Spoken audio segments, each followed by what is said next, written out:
Hello, and welcome to another episode of the Chris Macpherson Show, your home of black and white opinion on your sporting landscape. No greys here.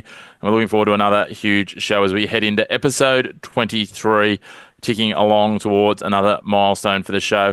Of course, if you want to keep up to date with the show in between our weekly episodes, you can find us on TikTok, you can find us on Instagram, on Facebook and on X or Twitter, where you'll find us at the Chris Mac Show. Of course, you can also find us on Spotify to listen to the show on audio, or our main home on YouTube, where you're probably watching us right now. Don't forget to subscribe and hit the bell down below so you don't miss any of our videos, any of our episodes, any of our content, and we can keep you up to date. And we'd love it if you could share it with another sport-loving friend so we can continue to grow our audience and continue to deliver our black and white opinions to a broader audience. We've got a huge show this week. We're going to have our regulars on. Brody Burrows from the Third Man Up podcast going to come in and hit around a few of the sporting areas. Mr. Consistent, Lachie Avil will be here from Round Ball Australia. And, of course, our man, the motorsport guru, the producer, the man that makes the magic happen, J.R. Carter, will be with us as well as we punch through the sporting landscape, taking it all in our stride. But as we do with most of our episodes, I've got to get something off my liver. I've got to have a little bit of a vent. And it is talking about the South Australian Cricket Association. It's really gotten me revved up. It's really gotten me started this week. It's been an absolute debacle from the South Australian Cricket Association, the SACA, as you will. How on earth did they not look or think ahead to book the Adelaide Oval for the Sheffield Shield final? This is a once-in-a-decade opportunity for South Australian cricket. They've been in the absolute doldrums in recent years, and yes, you may say, well, look, they probably expected they were going to be in the doldrums again with a patchwork side, and I'm sure when we talk to Brody Burrows later on, that's exactly the defence he will use.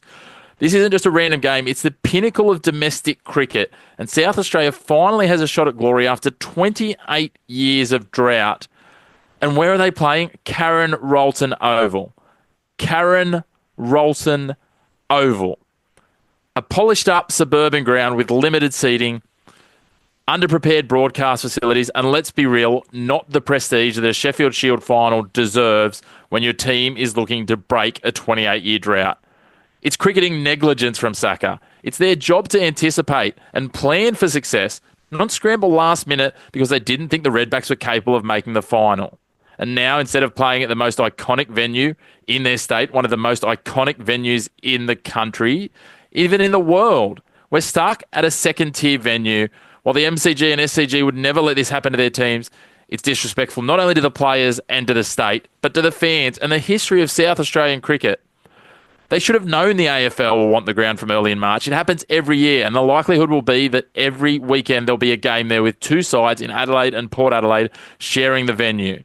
It's a massive stuff-up. It's a massive oversight from the SACA, and instead of pointing fingers at others and asking for favours from the government and from the AFL, they need to own this. SACA dropped the ball big time, and if South Australia lose the final because of the conditions, because of the scenario, they better be ready to cop absolute hell from the cricket community. Well, taking a breather, I've come back from that long run, and I'm sure we'll dig further into the Sheffield Shield final with Brody Burrows from the Third Man Up a little bit later on. Speaking of Brody Burrows, as we head to Around the Grounds, we are joined by Brody Burrows from the Third Man Up. Hello, Broads. G'day.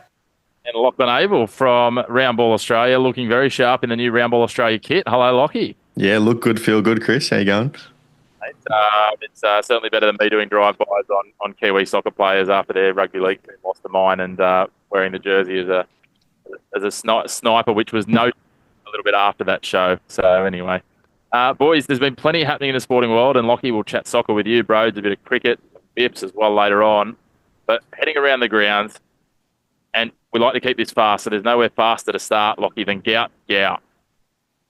Yeah, no, broke the 20-second barrier in the 200 metres, which is incredible. I believe it's the fastest time anyone's run this year. We're still in March. I don't know how much credence there actually is to that stat, but this kid runs fast, Chris, and he ran faster than a lot of other people at the Queensland State Championships during the week, and he just keeps seeming to break these records. Brody, it's really easy to forget this guy turned 17 a couple of months ago. Like, he is absolutely phenomenal. Where does this stop? Like, it seems to be every sort of 3 or 4 weeks we're talking about him, which is great for us. It's great for him, and it's great for Australian athletics. Yeah, look, the name's so nice. You say it twice, Chris. You look at Gout Gout, and it's natural improvement. Like, he was doing these times as a 16-year-old, oh, not quite these times, but, he was doing the mid-20s, which is an incredible time.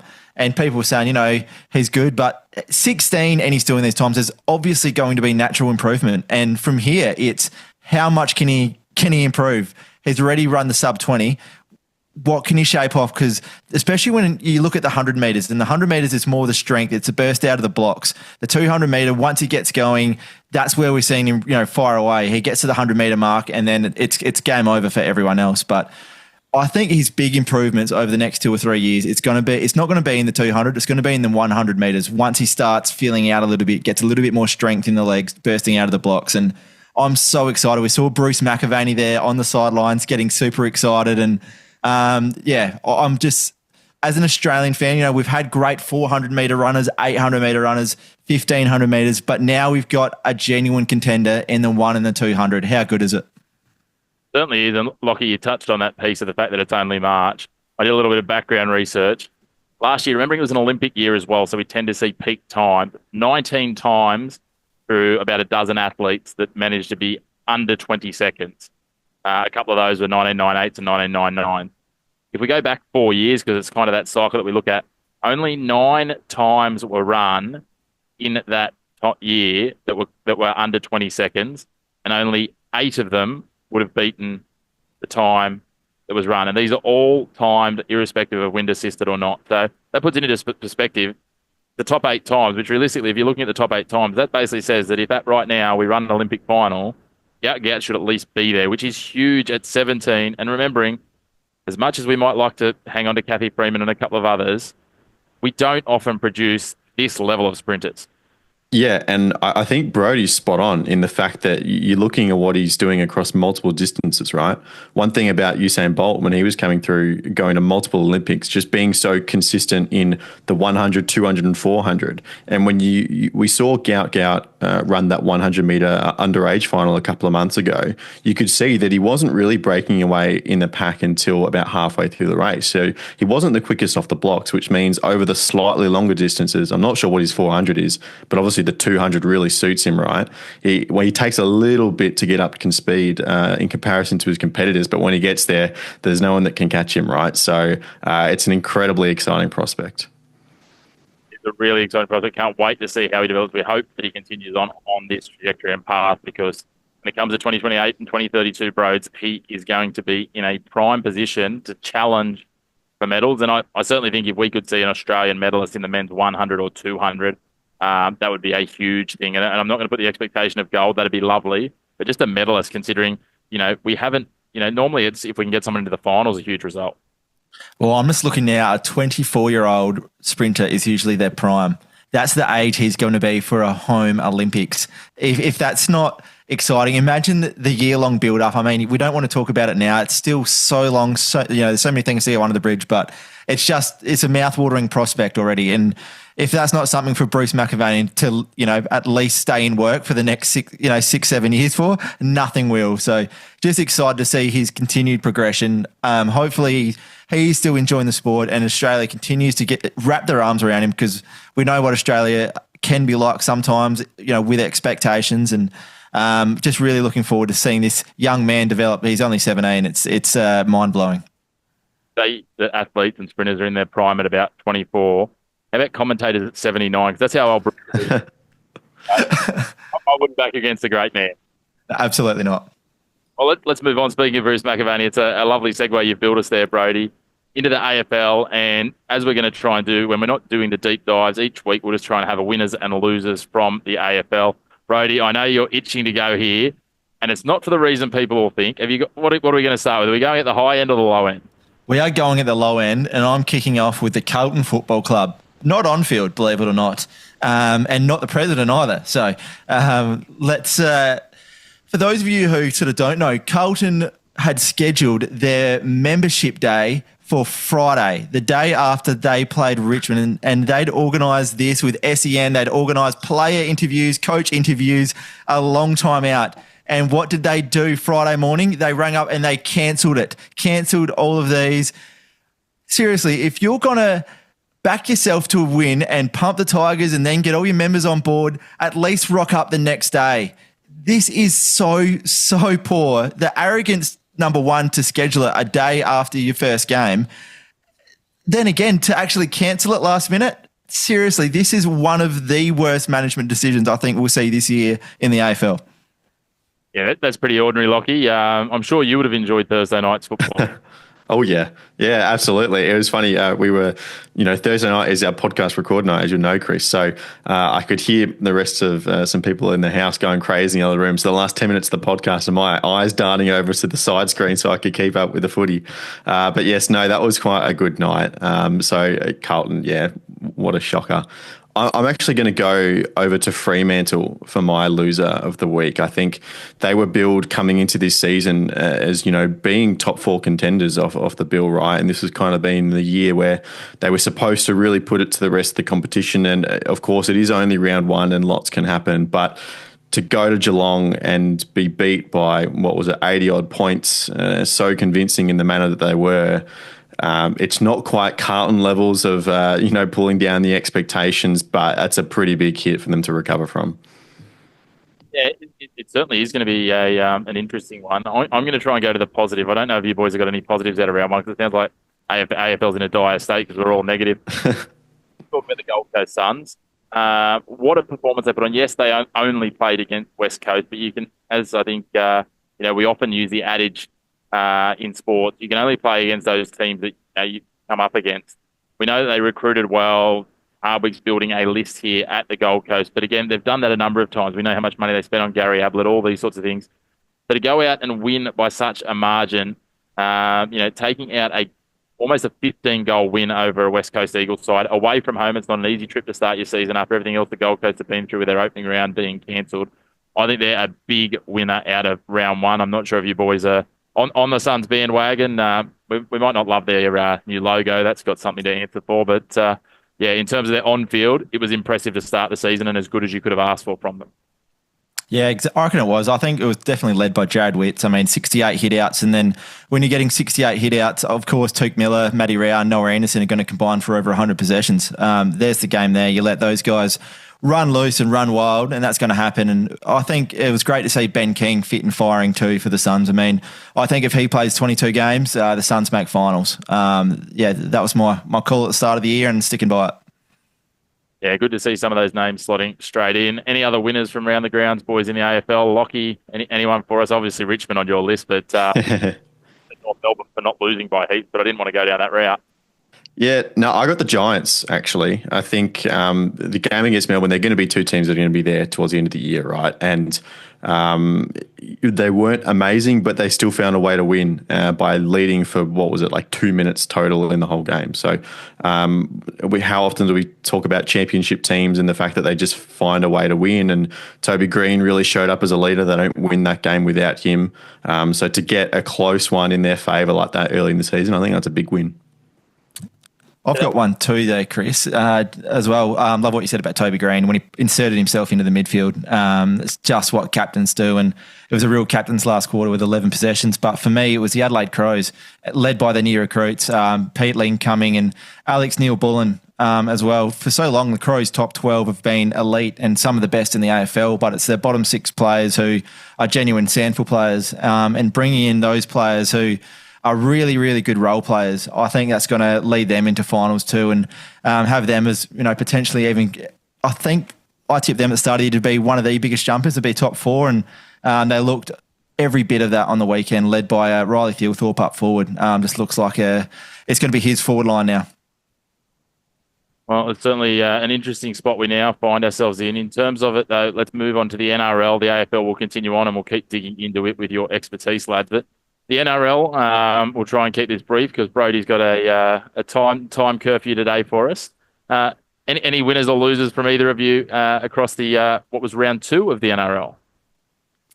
Well, for me, I just love the Tigers. Tigers are back, Chris. How good.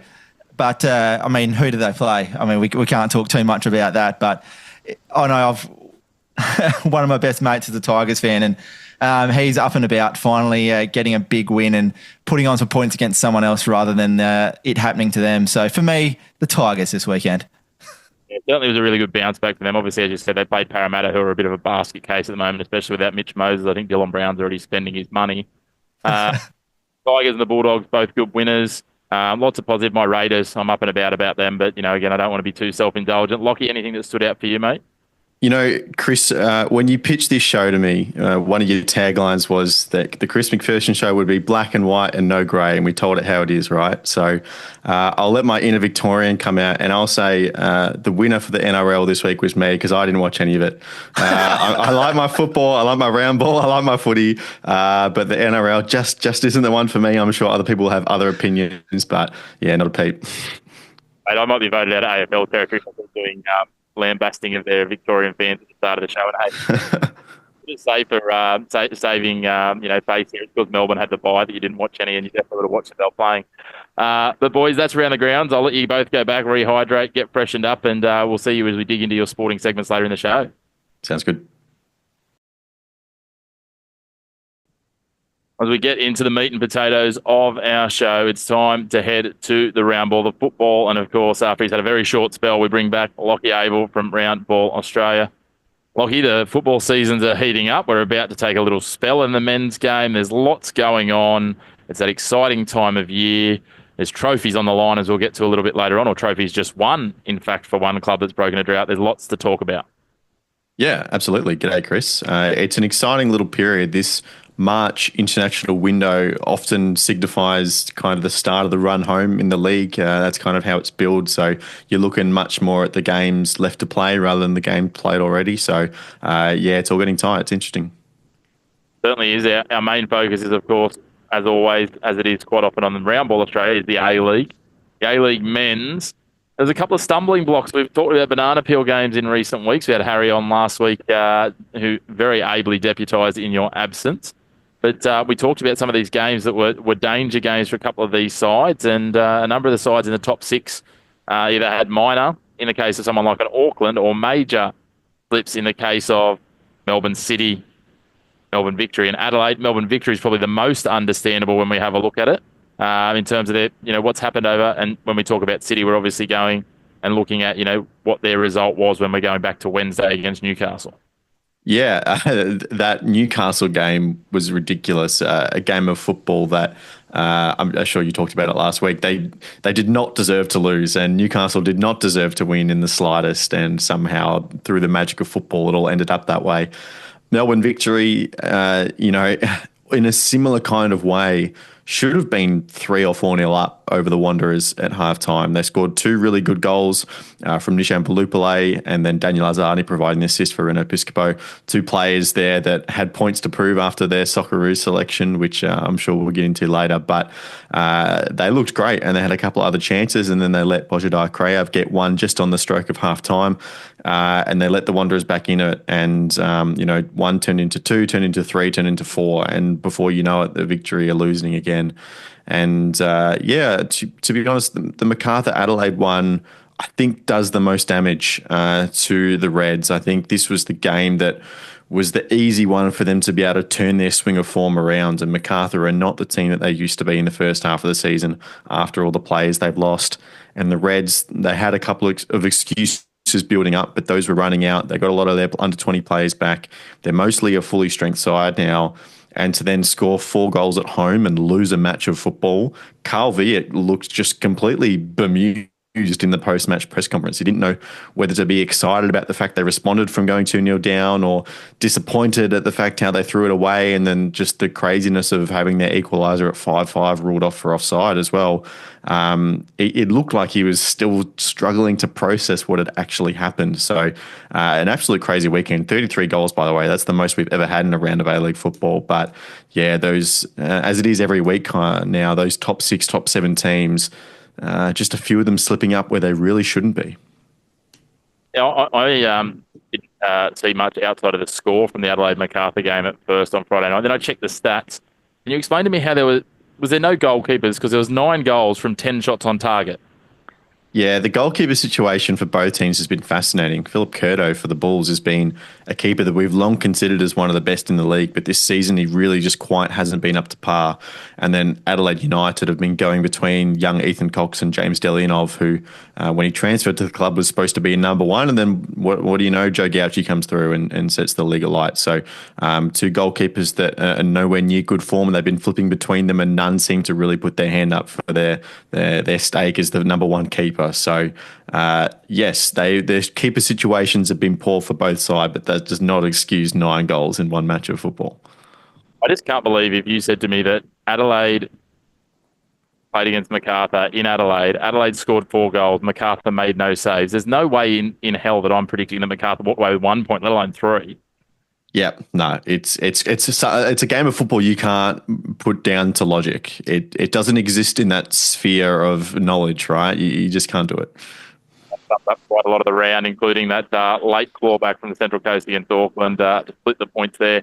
Auckland will be having a little bit of a look over their shoulder now as we have a look at how things shape up. That gap, I know they've got a game in hand on Western United, but the form Western United are starting to build, especially they were all guns blazing scoring those 6 goals against Newcastle, a Newcastle side that hardly turned up in the first half. But 4 points, another draw or loss for Auckland here could very much tighten this race up. And, John Aloisi, he likes to, I'm sure he'd like to be the one that just sneaks home and beats Steve Corica and his crew here. Yeah, he would love that, wouldn't he? And Western United are in an amazing run of form. You can't forget probably the Wanderers behind them as well. They go a game in hand, right? So they still have a little bit of catching up to do. I still think Auckland are too far ahead. I know 3 draws on paper doesn't look great, but they've built that padding, right? And they still had that opportunity to dip down a little bit and return strongly. And I think they're playing Brisbane for the first game back after the international break. And they're going to have Dan Hall, who returned from injury the last few weeks, Louis Vistrata and Nando Pineca, I think it was out through suspension this week as well. So I don't think a draw against the Mariners is totally representative. You saw the way they scored their goals. The stats would actually say it was quite an even game in terms of possession and big chances created in XG. But the Mariners goals were scrappy, whereas the Auckland ones were well created. So I think it's just a little bit of a case of football being football. You got a 4-4 draw with Adelaide United in there as well. So I'm still going back to my claim that Auckland FC have already wrapped up the Premier's plate. Of course, mathematically that still hasn't happened, but I'm not worried. Yeah, they realistically need to draw 3 or lose 2, I think is the way it works out on the way home, or a combination of both, and then have United win every game from here, which, as possible as it is, it doesn't seem likely with the run that they've got on the way home. But we'll wait and see. We love the twists and turns that continue on. In terms of, Lockie, we like to do a bit of a revisit every few weeks, and, we've put permanent marker lines through some people. Brisbane and Perth, they played out Spoon Bowl on the weekend. I don't think many people paid too much attention to it, but it reshuffles the deck chairs down there in the bottom in terms of teams for the Australia Cup playoffs, which we're still trying to work out because Football Australia has managed to put 33 teams into 32 spots, according to the way that the Aussie Cup playoffs work out. So we'll wait and see how that is. It might be the team that comes 9th gets drawn in, but we'll worry about that. Are we saying 10 down to 13? Absolutely no chance. There's not. I don't think even mathematically, realistically, like that cutoff when you look at sort of 6 to 7 games to go, we're going to be looking at somewhere around probably the 40-point mark now. It's looking like. Yeah, so the Mariners had 21 games, so they're 5 games to go, maximum of 15 points. Theoretically, they could still make it. They're done. Honestly, I'm prepared to go all the way up to 8th place to the Jets and the Bulls and write them off as well. We've kind of been seeing these 5 to 7 point margins and saying, oh, no, you could get there. But those kind of margins have still stayed the same, but we're running out of game time now. So most teams have either 5 or 6 games remaining. The Raw with 7, that's just not enough time. And I think the trend line with the Bulls, they got this crazy win against Adelaide. But again, as I said, you can't put logic to that. And then the Jets, I think that crushing loss kind of puts an end to their run. So I'm willing to say there's just 7 left. I think that's where we're at. Yeah, I think after Newcastle lost on the weekend, they were the one team with that form line that I'd feel, and again, a little bit of bias entertained. But that loss and the comprehensive nature of it as well, which really hurt there. They were starting to chew away at that goal differential. But when you look at, Sydney are 15 goals better than them. Adelaide, 7 goals better. Melbourne Victory, 10 goals better. as I said, I really see that cutoff's probably going to sit around 39 to 40 points.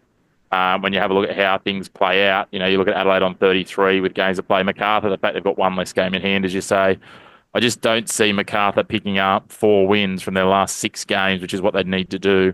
Even if we looked at 3 wins and 3 draws, that would be them going undefeated for 7 games on the way into finals. I just don't see it happening. And similarly for Newcastle, 5 wins out of 6 games is highly unlikely when you look at some of the teams they've got to take on. So we're going to call it a race in 7, Lockie. Are you prepared to put it out there and say who misses out? Well, I mean, that question changes. The answer to that question changes every single week you ask me, because someone else has had a poor performance and I think they're slipping out. The obvious and the easy answer to say after this week is Adelaide United. You just have to look at their form line. They're 2 points in their last 5 games, right? And Sydney FC, despite having to manage Asian football, which they're still into the semi-finals of the ACL2, they just have too much pure quality to miss out in a season where it's so competitive and the points marker to get into finals is so low. So I have Sydney making it, and probably comfortably in the end. And at the moment, I'm going to say Adelaide miss out, but they're probably going to go win their next fixture 3-0, and I'll have a different response for you. Yeah, it sounds like you're sitting on the fence. That's very good. You prided yourself in this first bit about being honest and having black and white opinions, and now, well, that's okay. We'll let you do that for now. I agree. I think Adelaide United are the obvious one. I don't know that it's going to be as comprehensive. I think it might even come down to the point of, maybe a goal difference piece, and the fact that they are a few goals behind. Yes, they could close that up over time, but Sydney's massive number there as they close that gap. The only other one that I've really got an eye on is Melbourne Victory. Obviously, they had a slip up on the weekend, and the fact they've got that extra game that they've already played sits them in danger. So Sydney will take one of those 2 same spots.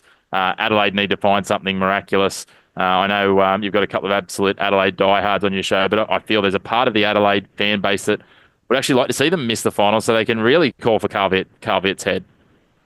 Yeah, as much as that opinion is touted a fair bit, I don't think Carl-Viet is the problem. I'm going to be completely honest. It goes back to the recruitment and the back management of the club, I think. You've got a manager there who's kind of built up South Australian football, at least in a professional sense, for the last decade, if you include his roles in the academy setup at Adelaide United. So in terms of someone who knows the area, knows the players, knows the culture, knows the community, you can't really get anyone better than Carl-Viet. So I know the coach is always the first person you point to, and there are some coaches in this league where I would say they are probably the reason why their team is struggling, but I don't think Carl-Viet at Adelaide is one of them.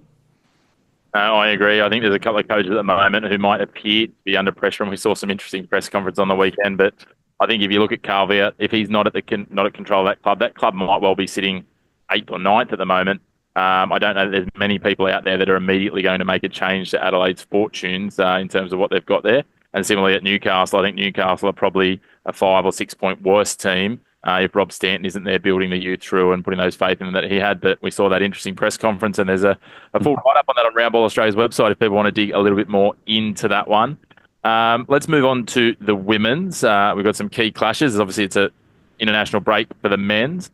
The women's competition, there's going to be some key clashes this weekend, but there's a few of these teams in the middle of the table starting to slip. Melbourne City continuing to tighten their grip on this undefeated season that we keep talking about. They're 5 points clear at the moment.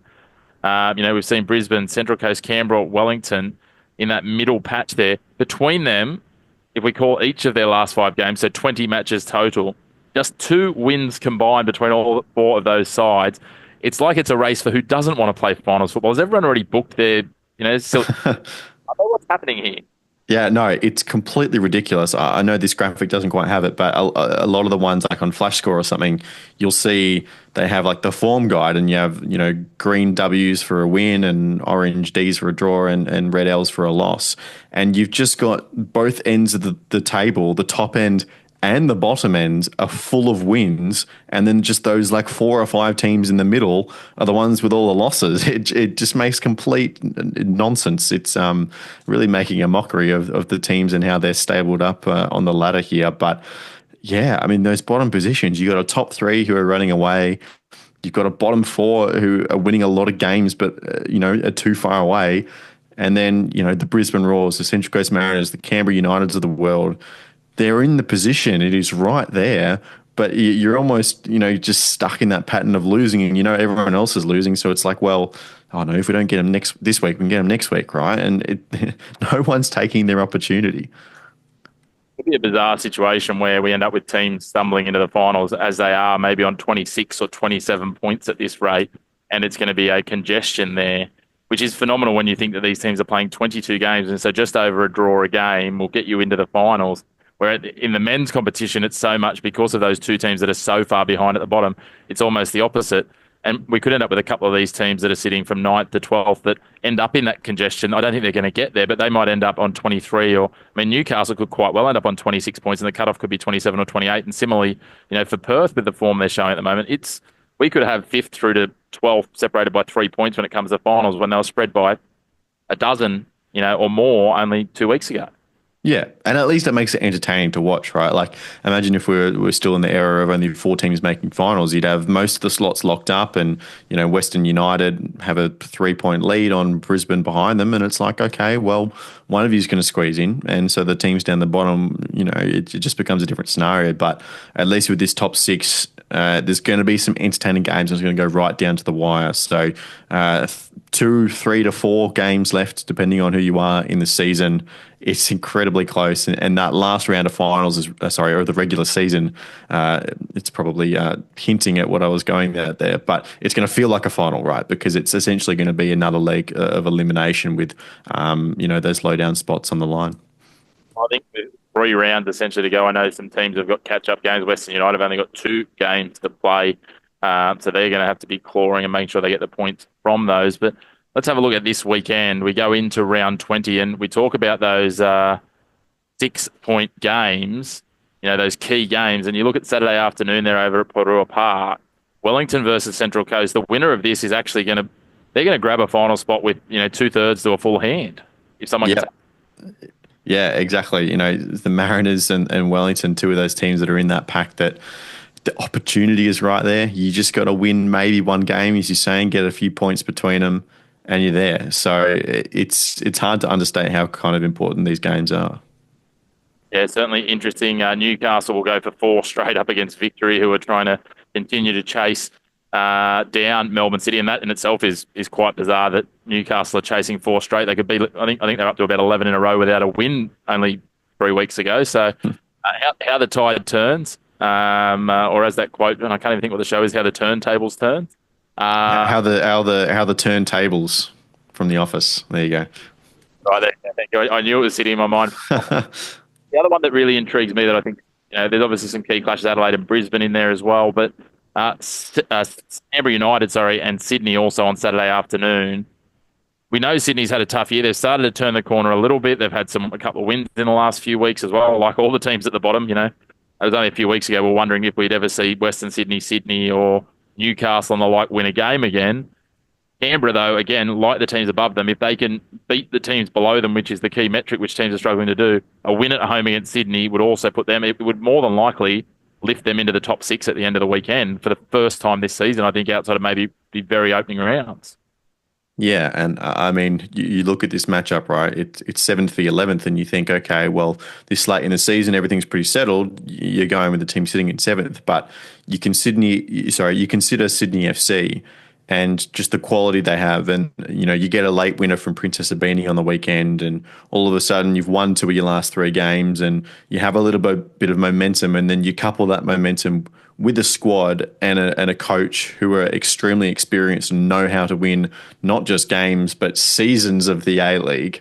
Well, then all of a sudden that becomes a really scary proposition. So again, yeah, you're right. A game that Canberra need to take advantage of, but they've really come into Sydney FC at a bad time. They certainly have. It'll be interesting to see a chance for both teams to, put some pride into their season. Canberra to head on to bigger things. The other one there, it's highlighted in red for us. It makes it nice and obvious, is Melbourne City up against Blue Whale. People might be going, hang on, who's Blue Whale? There's a new team in the A-League. No, don't. It's the quarterfinal of the AFC Champions League for the women. Melbourne City, a great chance here at home to head through to the semi-finals. Obviously, it adds to their load of matches, but this is exciting for us to have this and to have it on Aussie shores. Absolutely, yeah. The first, I think, Women's Asian Champions League is the proper order game in Australia. Full stop. We've had editions of the Women's Club Championship before, and that has never been held in Australia. Obviously, the group phase happens overseas, and then when we get rid of these quarterfinals, the semi-final and the final are hosted in a central location as well, which Paletti tells me could theoretically be Australia, but we don't know that yet. But this is probably and likely going to be the one game that we get this season, which is a shame because, as a successful team, you want to be playing at home. But a massive opportunity for Melbourne City, a massive moment for women's football in Australia. I know the PFA, the Players Association, have made a big effort to drive people to hopefully go and attend this game. It's being played at Amy Park, I believe, on Sunday afternoon. So really big occasion. Australian team competing in Asia. It's what we want to see. Certainly is, and for those who aren't as familiar, Taichung Blue Whale, who play out of Taipei, is their opponent. So I would suggest Melbourne City will head in as favourites, but again, continental football, you never know what it tosses up, as we've seen in recent times. But good luck to Melbourne City. We'd love to see another bit of Asian silverware come back, and if they can string together 3 wins in that competition from here, they could have that alongside potentially an undefeated season and what looks like a premiership and then a championship to chase after there. And we could see our first ever women's treble, Lockie, so that could be exciting. Yeah, absolutely. It's really cool. Still on that undefeated track, 3 games to go now. They're getting very close. A lot of things to juggle, a lot of things going on for Melbourne City, but all good things. Of course, we touched on it before, Locke. There is a gap in the men's draw this week, so we don't have men's games to preview. But the reason that is that our Socceroos will continue on their qualifying journey as they have some big clashes coming up, and they take on Indonesia in this next window as they shape up for what is essentially a new look Socceroos as we go through this new era with them. What did you take away from the squad selection and how they shape up first up for this next clash against Indonesia on Thursday night? It'll be just after the show comes out. Yeah. It's a massive window, first of all, and the importance of it is heightened because of the difficulty of the following one. We have Saudi Arabia away and Japan at home in the final window, so that presents a really tough opportunity to try and grind too many points out of. So given the group and how we're sitting, we're on 7 points, in second place, but every team below us, third to sixth, are all on 6 points. So any slip-ups and we leave ourselves vulnerable. So getting 6 points from this window is extremely, extremely important. In terms of the squad, it was fairly dramatic, to be honest with you. Specifically, a lot of the players picked in the final third. There were a lot of surprises. Daniel Arzani is someone that is probably the headline of that, especially when you compare him to someone who isn't in the squad, in Nestori Irankunda. Irankunda's just been given Player of the Month at Grasshoppers over in Switzerland. Got 3 assists in his first 5 games in February after going out there on loan from Bayern Munich. And Daniel Arzani, he's played, I think 2 starts in the last 2 games, but before that he was coming off the bench to very minimal effect. But to be fair to him, after the announcement came out, and I said this about Nishan Veluple as well, 2 players that maybe probably didn't deserve their call-ups on form, they came out and delivered, especially in the first half against the Wanderers. Obviously, victory fell away in that game, but that's much more to do with the defence rather it is than the attack because they scored 2 very nice goals. So that was obviously interesting. Then you have the likes of Adam Taggart picked over Noah Botic, which I think is a little bit crazy, to be honest. You're looking at Cassina Yengi as your probably number 1 striker who hasn't been playing a lot. Mitch Duke's been left out entirely. Apostolos Stamatolopoulos is out injured over in Scotland at the moment. So you're running low on strikers, and Adam Taggart is someone who's scored a few goals this season in a lean side in Perth Glory. But it's international football. You don't really get to say, "Oh, it's not fair. He's playing in a bad team. He would have scored more goals if he was in a better team." Well, no, you need people who are going to perform. And Noah Botic has been, he had his little call me celebration on the weekend after putting 1 away. I'm very surprised he didn't get a call up. Adrian Segacic and Nicholas Milanovic had celebrations after goals to similar effect, just letting Tony Popovic know that they were sitting by the phone and it didn't answer what's going on. So, yeah, a few controversial picks, but at the end of the day, this is a squad that Tony Popovic believes will take the Socceroos to 6 points in this window. And till it doesn't, I think you just have to hold a little bit of faith that will happen. Yeah, I think that's the piece, right? We've got to give him the rope to hang himself, pardon the poor parlance, but we'll wait and see what comes of it. I know I've seen a few comments about, Taggart's age versus Bodic's age, those sorts of things. But at the end of the day, it was very clear that this is a side selected to get us to the next stage. Yeah. It's win now. Like to select for the next World Cup or the one after that or anything like that. And I don't doubt if Noel Boddick continues on this run of form he's been on in recent seasons, he's going to be undeniable in the coming years. Hopefully, for the Socceroos' sake, Adam Taggart does a wonderful job. We know what he can do at his best, but as you say, it's hard to use that logic of, well, he hasn't put himself in a good spot. He's been at a tough club, so we've got to take that into consideration when you see players move because they're not getting game time at clubs, to make sure they're getting game time at clubs that put themselves in the right windows. So it's a tough one, but it is what it is. Let's move on from the Australian game and let's talk the English game. We don't often get into it, but I feel we need to doff our cap to the Toons. Newcastle United breaking a huge drought. I don't know what the cost of this was financially for the Saudis, but they've turned money into silverware. Yeah, they have. And look, we're still not at a full form Newcastle United's under this Saudi Arabian ownership or PIF or, whatever the actual legal name of the entity is on the document. But yeah, massive for Geordie supporters. There's a few high profile ones in Australia, and Peacock's one of them. Will, who's part of Ramble Australia as well, he was very happy the other morning. I think what this actually revealed to me, though, and this is probably a bit of a downer for Newcastle fans, so I apologise if there are any listening, but the fact that Tottenham get so much crap for having gone so long without a major trophy, and then all of a sudden it's like Newcastle win their first major trophy in 70 years, you go, yeah, that's actually quite a long time, isn't it? And for them to have evaded all that kind of criticism and skepticism for so long, it kind of just made me sit back and go, oh, okay, maybe we need to reset our expectations here a little bit. But look, it's a League Cup. It is what it is. I'll leave it at that. But yeah, good on them for getting a trophy. Trophy's a trophy. I know some of them were clinging to the fact that I think they won the championship at some point not that long ago, but I'm not sure you call it major trophy. We could be in a weird era where both Newcastle and Tottenham break their drought this year. That would be funny to see, purely because it would mean that Man United don't win the Europa League, which would be also be hilarious. We'll wait and see, but there's a few other teams, including Rangers, that might have something to say about that as we go on with the Europa League. The last thing before we move on, and it's technically English, but it's also Aussie Ange. He's under pressure. The English media are calling for his head, speaking of Tottenham. I'm sure they'll forget it all if he wins the Europa League, but is this just par for the course, as we talked about earlier, that coaches are always the one in the crosshairs? Oh, absolutely. And it's even more exaggerated because it's Ange. And, even he said this in press conferences before, that English sometimes have a little bit of arrogance about them.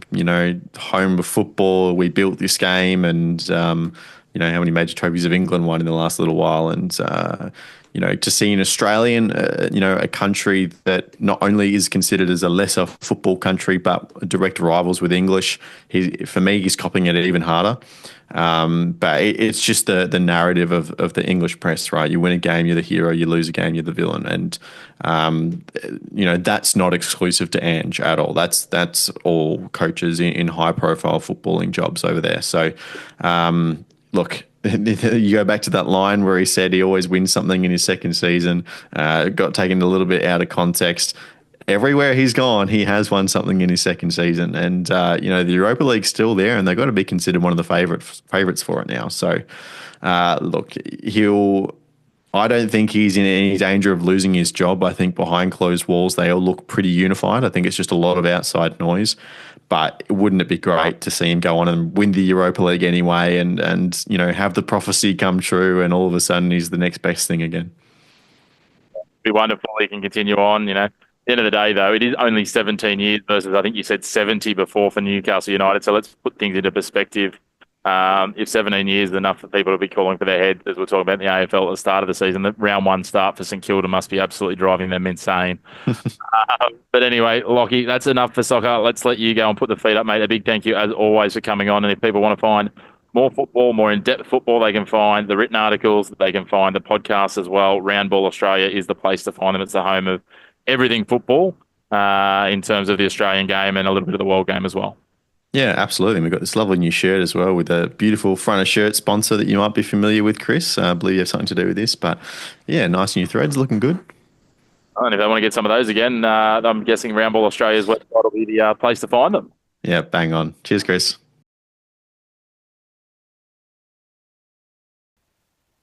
Well, it's now time to dig into the cricket, and we are joined by Brody Burrows from the Third Man Up again.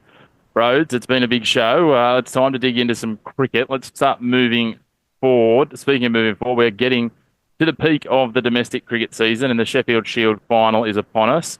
South Australia have booked home soil. Not quite the home soil they wanted, as I kicked off the show talking about. And there's been some interesting claims around that. I was on Dennett on cricket during the week, and he was, they were talking about the fact that people had raised that it was a player safety issue if they cut the grass too short for AFL players. Yeah, don't get me started on this, mate. Adelaide Oval, the home of cricket. If you've attended Adelaide Oval, you know how good it is for cricket. I love going there for football, but cricket is just next level. And Karen Rowan, don't get me wrong, it's a great venue. It's close to the city, but it's just not Adelaide Oval. And let's throw it back. The last time the Redbacks won the Sheffield Shield, it was at Adelaide Oval. And if they are to win at Karen Rowan Oval, it's just not going to have that same feel. And unfortunately, the AFL has put their foot down. I mean, some questions were raised by the Adelaide Crows, and also from the AFL wanting a little bit of a cash infusion as well for the public transport by the South Australian government. And in the end, it couldn't be done. So unfortunately, it will be held at Karen Rowan Oval. But I'm still trying to work out some travel plans and get there myself and bring a deck chair along. Yeah, well, look, it might impact the crowd a little, but we'll wait and see. The question I've got for you, Brody, is who's at fault here? Is it the SACA for not being optimistic enough to think that Ryan Harris could have turned things around from the abysmal season they had last year to host the final? Well, honestly, I think it was a smart decision. I mean, if you were to pick one side at the start of the year that there was no chance of making the Sheffield Shield final, it would have been South Australia, let's be honest. Before the season, they looked like a spare part side. I mean, you've got players here and there that have, fringe players that might maybe play 3 or 4 games a season, and then South Australia picked them up, and then all of a sudden, most of them are fired, led by your man, Jason Sanger, mate. Yeah, Jason is absolutely killing it at the moment, going really well. It's an interesting piece, though, when you have a look at it. Because even that case, that's what it comes back to, realistically, is had SACA gone and tried to book it back then, I mean, there's no guarantees, but it would have been certainly a lot more flexible. The challenge we have is, realistically, how many people are we going to get to Karen Rowan Oval? How many more would we have realistically got to Adelaide Oval versus the numbers that the Crows and the Power are going to draw, especially after they started the season the way they have? Yeah, look, I think you look at this one, and obviously most football games at Adelaide Oval are sellouts, or they're close to sellouts. You're looking at around that 40,000 at a minimum for an AFL game here. Sheffield Shield final, I'd put a number on it. I'd say 10 to 15 max. You'd be lucky to get. I mean, there was 8,000 there the other day for the one day the Marsh Cup final, let alone a Sheffield Shield final. And if it was to go during the week, most of the crowd would probably roll in after 3 or 4 o'clock. But it's one of those things, South Australians, 4 finals, and with that big drought, I reckon you would get that 10 to 15 at Adelaide Oval. I reckon you'd be lucky to get 5 at Karen Rowan. Yeah, I'm not sure whether you'd squeeze 5 in around Karen Rowan. The facilities are improved. It's a much better facility. Obviously, last time they hosted it, they had the same challenge. They had to play it at Glenelg, I think, from memory. Yep, Stratorama. It's an interesting one. I think your 10 to 15 might be a little bit of South Australia bias there, mate. That might be lucky to be the total of the over the 4 days if they played it on a weekend. So anyway, we'll wait and see what they get in there. It could be very dependent on how it goes. In terms of the final, it shapes up South Australia, Queensland, the most likely combination. We'll know more by the time the show goes live to air. Obviously, I think it's down to Queensland and WA. WA, if they can stage a comeback against the Vics, could sneak in, maybe, possibly. Depending on bonus points as well. So up against Queensland, they've also changed the rules, Broads. It's not the old days where you could just come and roll out a road and just go, right, we'll just bat for 2.5 days, or, create a contest that basically is guaranteed to be a draw, which again, this is great for crowds. There's going to be a contest. How do they go about this, South Australia? How do they shape up? How do they take this to a Queensland side that Obviously, they'll have Marnus Labuschagne, may have Usman Khawaja. We know he sat out this round with some injuries, so we're told after the fact. It's going to be an interesting clash and contest if it's up against Queensland, and even if it's up against WA. We know they've had some thrillers against them this year. Yeah, well, I think if you look at to the South Australian games this year, putting out a road would be the worst possible thing for them. I mean, I think they're still second to bottom on runs scored this year. Oh, the last 670 that they scored might actually skew that in their favour a little bit, but it's their bowlers that's actually been holding them up all year. So I want to see no difference from the actual outfield to the pitch. If I'm South Australia, I'm serving up an absolute grass top, and I think that's probably the best way. I mean, Nathan McAndrew's been elite. Brendan Doggett, when he's come in, has been unreal. And then Liam Scott, one of the most improved players in domestic or in the Australian cricket system this year as well. Yeah, they're certainly not lacking for pace talent. The other thing to think about is that they've got Spencer Johnson in the wings as well, who is eligible should they wish to use him. Maybe you just make it green. Say Benny Manenti, you can carry some drinks, and Spencer come in as well alongside those guys you said, Henry Thornton. Like, they've got some absolute pace options. Then if you do somehow get to day 4 and you need to rely on some spin, you've got a couple of part-timers there who can roll some stuff out with the likes of that man you talked about before. Jason Sanger. There's a couple of others that can do it as well. So you've probably got enough cover there if you wanted to go, really enthralling cricket, and maybe it ends in 2.5 days though. Yep. No, I will be protesting if Ben Manenti is not in this side. He is my favourite cricketer in Australia. He looks like he's just rolled out of a Div 12 finals, and he's somehow the South Australian vice captain. I mean, I just love the bloke. How can you not like him? He looks like he downs a bucket of chicken before he goes out there and plays. But Ben Manenti is my favourite cricketer in Australia right now. You turned on Travis Head since he's gone to the IPL, and mate. Yeah, I think Ben Manenti's the closest thing we might have to Mark Cosgrove in the modern day. Yeah, what do you reckon? Absolutely. And he just seems like a cracking bloke. I mean, even the other day when for the Marsh Cup, when he didn't get a gig in the final, he looked like he was celebrating the hardest. And from all reports, he celebrated that night. He was definitely in the 3 votes for who was best on ground. So Benny Manenti, give him a Sheffield Shield final and just let him hold the shield afterwards. I reckon he would be best on ground afterwards if South Australia are to get up. You heard it here first. If they get up, it'll be Ben Manenti best on ground, celebrating all the way through April probably. Yeah, we'll wait and see. While we're on the cricket piece, as we said, it is starting to get to the end of the season, certainly on Australian shores. But the Aussie women, they've headed over the Dutch. They're taking on our Trans-Tasman rivals in a 3-match T20 series to get things underway, and the defending T20 World Cup champions, New Zealand. Yeah, it seems weird saying that, a title that the Australian girls don't hold, which is pretty rare territory for them, and it's great building this rivalry outside of the men's game. I mean, we've seen the quality that they put up that they put on in the recent trophy, but yeah, look, every time Australia and New Zealand get together, rugby, cricket, whatever sport it is, I mean, the rivalry continues to build. And this is one New Zealand cricket's come a long way in the last 12 to 24 months, especially. And hopefully it continues to build. I wouldn't even mind, as much as I hate to say it, a New Zealand win, because I think that's only going to improve this rivalry even more. Australia's won everything in the women's game for so long. As long as it's not India or England, I can handle New Zealand winning a series, mate. I'm all for them winning series, not against our girls. Look, it would be good for the game, obviously, as it develops, but we'll wait and see. The Aussies will have a point to prove. We know that. They demonstrated that in the women's Ashes with that absolute clinic they put on. Maybe it'll be a bit more of a stiff contest. You'd certainly hope so. And, of course, the other thing is, as soon as they finish that, essentially, next week, so that series kicks off on Friday. Next week, we've got the Australia A versus the England A. It's another chance for us to beat up on the Poms out here. The first game of that is a T20 starting at Hurstville Oval, which will come to you the day before our next episode, but we'll talk more about that series next week, either with Brody or Paul Dennett or both of the above, depending on who's on the show. But until then, yeah, as I said, we've got those 3 games against New Zealand kicking off over there on Friday, the day after the show comes out. So there's plenty of cricket. The cricket will continue on. We'll be into the IPL before you know it, Brode. So, certainly can't wait to keep watching more cricket as it weaves its way in amongst all of our footy commitments. Sounds great, mate. Can't wait.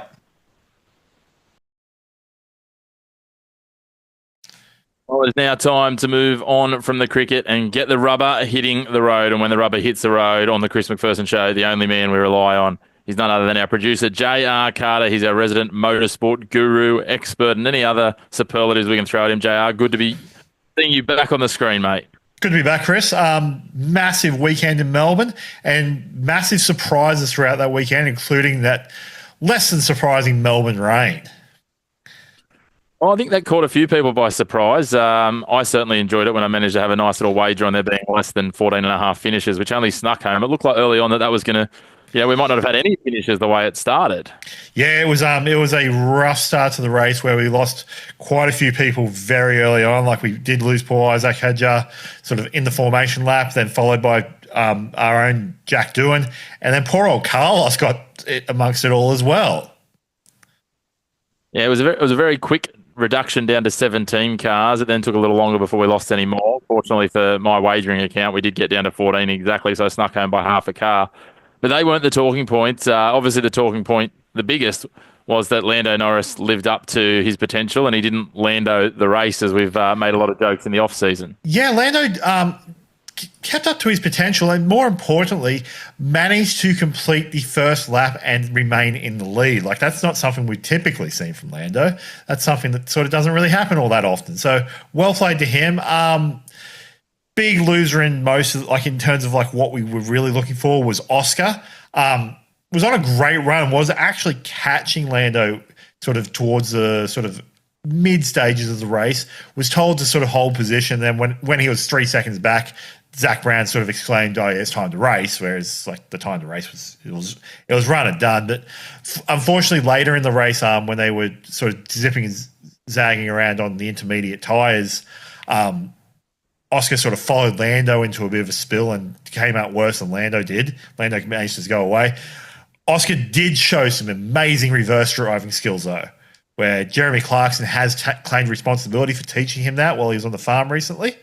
So Oscar getting going again and getting back into the points once he did get going is a bit of a big deal. It's certainly a good result. Some disappointing results when you have a look at some of the qualifying. Yuki Tsunoda would have been one of those, I think, disappointed considering how well he qualified, but again, probably out-qualified his own car. Some of the interesting ones, the Mercedes 3-4, which has probably surprised a few people, including the fact that I was of the understanding originally that Kimi Antonelli doesn't have a driver's license, but he got it in August or September last year. So he's only been allowed to drive on Italian roads for the last 5 months, but he's just missing podiums in F1. Well, does that driver's license count to where the Mercedes headquarters is? Like, can he actually drive to work is the real question.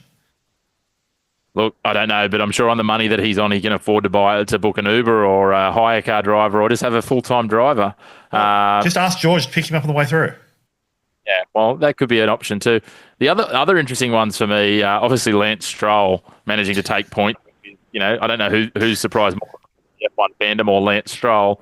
And also a Kick Sauber finishing up in the top 7. It did. Like those Kick Saubers didn't look horrible. Like they didn't look great. Like they certainly weren't as bad as the poor old Hasses. But yeah, those Sauber cars look like they could do something. Obviously, they're going to go through a very large transformation next year when they become Audi. But yeah, look, all in all, interesting results. Couple of big winners. One of those was Alex Albon. Alex, I think he only got 14 points last year, and now he's got 10 of those already. He ran a really great race. He had an expert tyre strategist on his side in Carlos Sainz, who was sitting in the garage and just telling them like what Ferrari was going to do. Ferrari will try and stay out, do something silly. What did Ferrari do? Stayed out, tried to do something silly. And poor old Lewis Hamilton has not adjusted to life after Bono. Like that was some hilarious red air calls. Like, unfortunately, I only got to see the text version of it because I wasn't able to watch the race with volume for the first half. But just seeing the exchanges where Lewis is just like, "Stop talking. What are you doing? Telling me too much. Just let me do my job." So these Ferrari race engineers are going to have to work on being Lewis's engineer. Like Peter Bonington's like had a long time at it. It's going to take a while for him to develop another Peter. Yeah, it's going to be an interesting one for Lewis. He didn't seem very interested in engaging with his crew, as you said. And yeah, to that Albon point, certainly he's the best start of the season. 12 points last year, he got 10 this year. 27 his best 2 seasons ago, and he's already over a third of the way there. Although it is Alex Albon, so anything is possible. But it's certainly his best showing so far. I think watch those Williams. I think they're realistically a car to watch at the moment. Yeah, we'll only know with time. I think he's finished maybe podium twice when he's at Red Bull.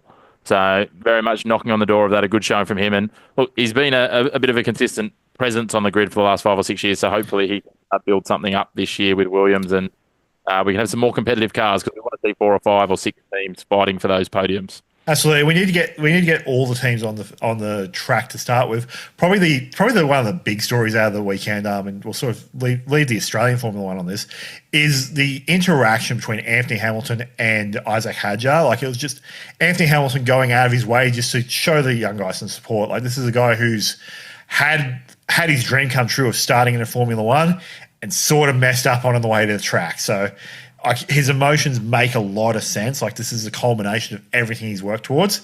And then he spun out of the formation lap. Poor bloke. Great form by Anthony Hamilton to sort of just come in and just have a chat. Just be a friend to him at the time, which is probably what he needed in that moment. Yeah, it's an interesting one. You talked about Marco Helmet from the team, Helmet Marco, sorry, from the team, not being as understanding. He even called Hadjar embarrassing, which wasn't exactly the best. The kid is on debut. I think he's all of about 20 years of age. That said, the fans who had understanding, including yourself, JR, how long will that last if maybe not quite to this extent, but early race crashes and issues and incidents start to occur as they build up in his career? As we've seen for other drivers previously, Mr. Stroll, we talked about before, Romain Grosjean. If it becomes a habit, then yes, the tide will turn. But this is his first run. It's his first time at Albert Park, first time dealing with bicycle lanes. And there's bicycle lanes on a racetrack, which we're actually spoken about quite a lot. Those painted white lines, like, just never ready for it. And like he's just hit one of those and has slipped it around. Like, it happens. If it's not habitual, then it's not a problem. Only time will tell. Speaking of time telling us some things, in just a matter of less than a week, we'll be in China. It'll only be a couple of days. We'll be hitting the track essentially as the show goes live for the second Grand Prix of the season, JR. We don't have to wait long. Those people looking for a chance to reprove themselves, Science and co, who maybe didn't get off to the best start, it's on their doorstep now. What do we expect as we come into China? There's some interesting things that are going to play out already, and we've already seen some changes in the regulations and rules. Yeah, so we've already seen that reg change where the wings can no longer flex by 2.5 millimeters. They now 0.5 millimeter, which is going to sort of hit Ferrari and McLaren the most likely McLaren. From what I was reading about the regs, they're going to be sort of a transitional reg going through to Japan, where I think you can do 0.75 this week, which, look, I know it doesn't sound like much, but it's all the difference in terms of drag reduction. But a big weekend coming up in China, different format this weekend. So we do return to a sprint race format this weekend. So we'll have the sprint on our Saturday and then the main race on Sunday. Are you expecting anyone different? Who are we going to see step up? Who's your big improver from this route from Australia to China? Look, I think Oscar Piastri comes out with a bit more drive. Like, he knew that he was like on Lando's tail there for quite a bit. If he can get a good qualifying, I think we see something really great out of him. Alex Albon and Carlos Sainz, I think, are, again, the two drivers to watch, particularly in that sprint race, where they get it 2 shots at qualifying. They qualified well. They can try and get another haul of points, and obviously Sainz can try and finish a race in a Williams. And Lewis's second formal outing in red, he snuck into the points last time. Do we see him improve on that? I don't know at this point. So those Ferraris, I think they benefited from the other cars weren't finishing that race. I think had Sainz finished and had Fernando Alonso finished, those Ferraris probably aren't in the points themselves to start with. So I think Ferrari's got a bit of a bigger battle in their hands than what they originally thought. I know we were sort of talking about like the rivalry between Verstappen and Hamilton. I think it's Verstappen and Norris this year that we're going to be seeing, and hopefully Piastri, like having a Rosberg era time. Well, we'll wait and see. It's going to be exciting. Hopefully a little bit drier. Hopefully a few more finishes, but undoubtedly there'll be some headlines, some stories, and some drama. It's what F1 always promises. A big thanks to you, JR. And as always, we love getting your insight on the motorsport. We look forward to talking to you again next week to unpack China. No, it's all, Chris. Well, it's now time to head from the track into the octagon. And to do that, there's only one man who's up to the challenge. It is Brody Burrows. And third time's the charm, bro. Third segment of the show. Time to pick apart some biffs. Those that have gone, those that have come. It's a never-ending calendar and carousel when it comes to the UFC and the boxing. It is, and some very interesting results at the most recent UFC 313. Obviously, Alex Pereira and Ankalaev. I'm not sure if you watched this one, but it definitely wasn't the greatest spectacle. It wasn't what it was made out to be, unfortunately. No, it certainly didn't exactly get rave reviews for being an enthralling show. Bit of a surprise for some as well, but there's going to be some interesting permutations that'll come out of it as well in terms of how this now sets the light heavyweight division up. Yeah, definitely, and also what his next move is going to be, because there's talks if he won this, he'd potentially move up, and then there's that John Jones matchup as well. But I think this puts it to bed, Tommy Aspinall will have to face John Jones, which is really the fight that everyone wants to see in the future, the real heavyweight clash, not people moving up and down. And then there's questions over if John Jones going to stay, is just going to go, because we don't know it at this stage. But yeah, this fight here. Pereira just wanted to keep his distance early, targeted the legs. Then Ankalaev, once he knew he had that lead of 3-1, it was cuddle time in the cage. So you could really see at the end, Dana White did not want to be putting that belt around his waist. We've heard his thoughts about these kind of fighters before in the press conferences, and unfortunately, it just didn't live up to the tag that this was going to be a hard-hitting fight. It's not what you want to see between two guys who can throw down, but I know it's 5 rounds and it goes, you have to win over 5 rounds, but I don't like title changes when it comes like this, when someone does get a lead and then it just turns into hugging and grappling on a cage. It's probably the only down, if you are going to win a title, win it in impressive fashion. That's just the only thing. I miss that champion's advantage. You had to beat the champion to actually become one. Yeah, unfortunately, it's kind of the way it works now, isn't it? It is, the tactics and the gamesmanship, as you say, that come into these fights. But look, there's been 313 of these major UFC cards. Now, they can't all be absolute shining lights. So we'll take what we can get, and I guess we'll start to turn our focus towards UFC 314, which we know has got, certainly some Aussie flavour to it in terms of the focus, with the Volk being in action in a few weeks' time. Yeah, we can't wait for that. I mean, Volk's taken aim at his bit of an emo haircut in the last few weeks, which has been nice seeing in the press conferences. And I think I'm really, really interested in this fight and the shape that Volk's going to be in, not physically, but mentally. We talk about it all the time. The fight game is, I'd say, 60% mental and 40% physical. We see that all the time. When Volk come back last time, he definitely wasn't in the right headspace. He got through the first round and then just got caught. Something that Volk hadn't been, he hadn't been properly caught since he stepped up in 7 days' notice and got knocked out cold there. So hopefully he comes back in the right mental state. We see it with Tim Zhu when he come back as well. Just wasn't right mentally, wasn't on his game. So really looking forward to the next few weeks and the build up when Australia. It takes about a week before the fight for Australians to buy in that, right, this is actually happening, and then people to start tuning in. I reckon we're going to see a bit of a resurgence of Volk over the next few weeks. He's going to start getting active in the promotion, and then look out for him in the days leading up. It'll certainly be interesting. We'll have an eye on that. April 12th Canadian time, April 13th Australian time. We can't wait for that. Something that's a little bit closer, Brody, is boxing. We head to Sydney, Kudos Bank Arena. We have George Kambosos in action. We have 2 women's titles on the line as well. The biggest one of those is obviously Skye Nicholson. She has been an absolute force. She's based in the UK, but is an Aussie. Also, though, got Shanika Johnson fighting to defend her women's WBA bantamweight title. We'll call her an Aussie. She's technically a Kiwi, but we've never been averse to importing and claiming one. She fights under the Aussie flag. So this is going to be a huge card, and Kambosos is obviously the headline up against Jake Willie. Yeah, definitely. And obviously Jake coming in pretty late notice for this one, but George just needs to get back on track. We've said it. He's had these big fights and hasn't quite been up to, those American fighters at the higher level, but I mean, his technical side's there, but does he have the power to really assert himself? I mean, Jack's going to test this out, and I'm really looking forward to this. Skye, I mean, if we're talking about a fighter Australians need to get behind, she ticks every single box here. Really looking forward to. I think this is a great card, probably one of the better cards that has been put on lately. It's not one big fight and then four others put together who can really last out 3 rounds, but. I think, this is if you're going to watch a boxing card, an Australian-based boxing card, this would be the one to tune in. If you're a real boxing fan, in terms of from a technical standpoint, I think, this is the one you'll need to tune in for. Well, that's it. She's successfully defended this crown a number of times now. I think I was listening to an interview with her during the week. She had 150 amateur fights before she turned professional in 2022. We know she won gold at the Commonwealth Games. She's someone who she's lent on Jeff Horn quite a lot.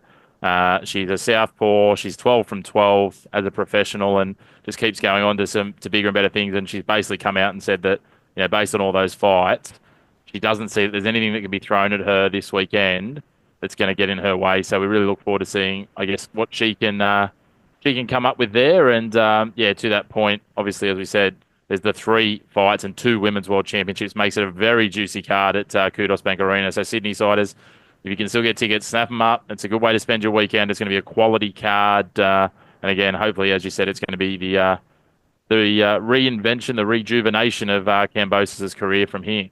Yeah, hopefully. And I mean, there's been plenty of talk of Skye that she needs to go up in weight. But if you're so dominant, it's that thing in the UFC, like, who says you have to go up in weight? She's comfortable, she's winning, and she's building a really strong legacy for herself at the moment. So I think she just needs to keep going the way she is. These bigger fights will come. And eventually, if she keeps going like this, they're going to start coming to her instead of her having to call out and chase these fights. I mean, look at her record already. I don't understand the criticism for her about what she needs to do when there's spoon-fed opponents. You can only fight what's in front of you. Yeah, exactly right. And, she's made no mixed signal of the fact that she wants to unite these belts. There's some challenges there. There's one of the other belts has been vacated, and I can't think of the German girl who's just taken it, but she sort of indicated that will be her next focus. And then and again, I'm having a shocker here. The woman who holds the other 2 belts, I believe, is the one she's, made mixed conversation around the fact that she's saying that, she's ducking her and she wants to fight her before she consider going up. And you can't blame her because, uniting all of the belts, we may soon have another one if Dana and the Saudis have their say with the TKO coming in, is an honourable piece. And there's lots of different things that come into that, but it's not an easy process, as they would say, Brody, because you've got to, get people prepared to fight you or wait for those belts to be, forced vacated if they don't. Nothing in boxing promotion is easy, mate. You ask anyone out there, and there's always people ducking and people saying yes and people saying no. But Tiara Brown, we can't be overlooking her opponent either. She's undefeated in her career, going for her first title. So who knows? There's storylines coming from both camps. Really looking forward to sitting down and watching 2 of Australia's best athletes go at it. Yeah, can't wait to see it. As you say, we're talking about Nicholson and her 150 amateur fights. Professional boxing is a marketing game. Amateur boxing, you turn up on the day, you get bracketed and drawn with who you want. You don't get to pick your opponent, so I think that sits her in really good stead. But as you said, 2 undefeated fighters coming together, followed by George Kambosos. What more could you want? Well, Rhodes, a big thank you for being across everything today. We'll let you go and put the feet up. We know you've got your podcast as well, and if everyone wants some more in-depth than we touched on off the top of the show with AFL and lots more with you and the great man Spider, where can they find you? Third Man Up on Spotify and other podcast platforms, mate. As we can see just up behind your head there, mate. Running the branding, I like it. Third Man Up podcast. There they are, Spider. And, mate, you must have got that taken after you'd been in a few back-to-back gym sessions looking at the pipes on that bloke. Yeah, exactly right. Definitely looking better. The guy who created it definitely might have been slipped an extra couple of $100 to see if he could make me look somewhat respectable. Artistic license, we love it. Well, big thank you, bro. See you soon. Cheers, mate. Well, big thank you to you all for tuning in. And as always, a huge thank you to my co-hosts that carry the show every week. The Chris McPherson Show wouldn't be where it is without them. A big thanks to JR Carter. Not only is he our resident motorsport guru, picking apart the F1 and other track sports, but he's also here to pull the keys, press the buttons, and get this all to you with his wonderful skills behind the production desk. Brody Burrows from the Third Man Up podcast, covering off around the grounds, the UFC, the boxing, and the cricket this week. He's doing some heavy lifting. Mr. Consistent, Lockie Avil, a big congratulations. His 20th appearance on the show this week, a milestone. Only the second person to do so after yours truly. So a big thanks to Lockie for all of his contributions thus far and into the future. And you can catch him on Round Ball Australia. It's been a huge show. If you want more of our content, make sure to follow us on our social media channels, Facebook, Instagram, TikTok, and X or Twitter at The Chris Mack Show, or search The Chris McPherson Show. And you can find us on Spotify and, of course, here on YouTube. Make sure to give it a like, subscribe, share it with a friend, and hit the bell down below so you catch all of our content. And until next week, enjoy your sporting landscape. We look forward to bringing you the black and white of all your sport. No grey opinions here again next week.